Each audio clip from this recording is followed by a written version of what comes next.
បើលោកសួរតែគ្នានេះគឺប៉ះថ្ងៃខ្ញុំស្អាតអាទិត្យអញ្ចឹងថ្ងៃហ្នឹងខ្ញុំបានធ្វើការពីអ្នកគ្នាហើយ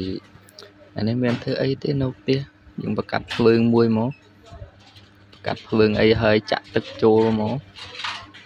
ក៏ចាក់ទឹកចូលហើយយើងទៅហូសឆាប់មាន់មួយមកណាហើយមានអីច្រើនយើងនៅផ្ទះអីទៅតនេះយើងធ្វើមិនមួយហូបលេង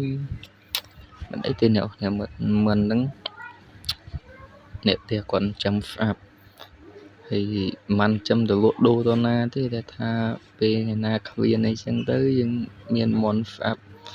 ទិញគេគាត់សោសុវត្ថិភាពនឹងអ្នកហើយ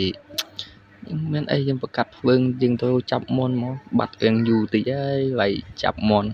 ហ្វាក្នុងវីដេអូហ្នឹងវិញចាប់មន់វិញញអញ្ចឹងហើយបើខ្ញុំបិទវីដេអូហ្នឹងអញ្ចឹងនេះអីទេតិចទៀតមកវិញពងទៅអ្នកជួយចាប់ហ្វាខាងមានអ្នកជួយកាន់កាមេរ៉ាគាត់បានថតក្វែងសកម្មភាពនឹងចាប់មន់ឲ្យខនអស់នៅគ្នាមើលនិយាយរឿងតាក់ហ្វាយើងកំអូដៃថ្មីហើយនេះមន់បានហើយអ្នកគ្នាតែយើងចាប់មកយកចានយកកបិតមកយើងទៅស្វះមន់ចូលមួយហើយនេះចូលមកដល់ក្វែងស្វះមន់ហ្នឹងចោតហ៊ានដាក់ក្វែងហ្នឹងទៅខ្លាច YouTube ពីចាប់យើងflash មន់មួយមកហើយចូលមកវិញទៅនឹងវិញយើងនេះហើយយើងលាងទឹកឲ្យស្អាតឲ្យជ្រះដីស្អីចេញអញ្ចឹងបើណាមួយស្រួលស្រស់ផងពេលយើងលាងទឹកលាងអីស្អាតអញ្ចឹងទៅយើងស្រួលស្រស់ដាក់ទឹកមកដងដាក់ហើយដាក់ទៀតមកមុំមកប្រហែលយើងលាងបានយើងលាងទៅលាងដុសឲ្យសប់អញ្ចឹងយើងដុសកញ្ចក់វាស្អាតមកគេហ្វាកាន់កាមេរ៉ាដៃមួយដៃម្ខាងកាន់កាមេរ៉ាផងដៃម្ខាងលាងមន់ផងអញ្ចឹងទាំង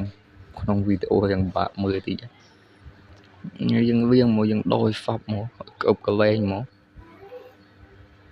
អូខេលាងឲ្យស្អាតដុសមកដុសញីមកហើយមិនវាដើរដីហ្វាត់ដីជើងហ្នឹងអីស្វាបអីហ្នឹងជ្រក់ទឹកឲ្យនិយាយទៅយើងធ្វើរបៀបហ្នឹងយើងដាក់ជ្រក់ទឹកឲ្យជោគណាជោគហើយនិយាយឲ្យជោគក្អប់កលែងម្ដងអញ្ចឹងបន្ទាប់ពីលាងស្អាតហើយសពគ្រប់អស់ហើយយើងលាងហើយលាងទៀតមកពេលលាងស្អាតទៅយើងទៅមើលទឹកយើងម្ដងថាពុះហើយនៅមានអីនេះឆ្វេតថតទិដ្ឋភាពក្រោយផ្ទះឲ្យអ្នកនរគ្នាមើលតិចមានអីទេមានប៉ុណ្ណឹងបួដើមឈើដើមអីចឹងណាមានអីខាងមុខដើមឈើនិយាយទៅស្អាតដូចគ្នាយើងបកកាមេរ៉ាយើងមកកន្លែងដើមវិញដើរទៅកន្លែងទៅនឹងផ្លិចដែរនឹងដើរទៅអីផងវាដើរទៅថតនេះយើងចាប់យូរមិនមកស្រោតទឹកគេយើងដល់វាបោចនេះគ្នាដាំទឹកហើយអីហើយយើងបោចមកគួយបោចមកតែយើងស្ងប់ស្ងាត់តិចអើយធ្វើម៉េចគ្នាមានតែធ្វើម៉េចយើងចង់ញ៉ាំពីកម្មវិធីនេះបោចតែឯងកាមេរ៉ាបញ្ឈរចោលមានអីតែយើងឃើញមិនសូវច្បាស់អីទេអ្នកគ្នាវីដេអូហ្នឹងមានតែប៉ុណ្្នឹងមិនយើងទៅនៃពីការងារយើងជួយថតលេងទៅអ្នកគ្នាថតលេងធ្វើលេងទៅចឹងthìមានអីហើយអ្នកគ្នាមើលច្រើនទីមានតែវិញកម្មភាពបូចមន់ធ្វើមន់មកប៉ុណ្្នឹងអីអ្នកគ្នាអរគុណច្រើនគ្នាហើយពេលមើលវីដេអូនេះចាប់ហើយអ្នកគ្នាបិចចុចញ៉ាក៏ដឹងហើយនឹង like ពីខ្ញុំមួយផងបើថាចូលចិត្ត comment ហើយចូលចិត្តមើលហ្នឹងគ្នាចឹងខ្ញុំមានអីច្រើនអ្នកគ្នាអរគុណច្រើន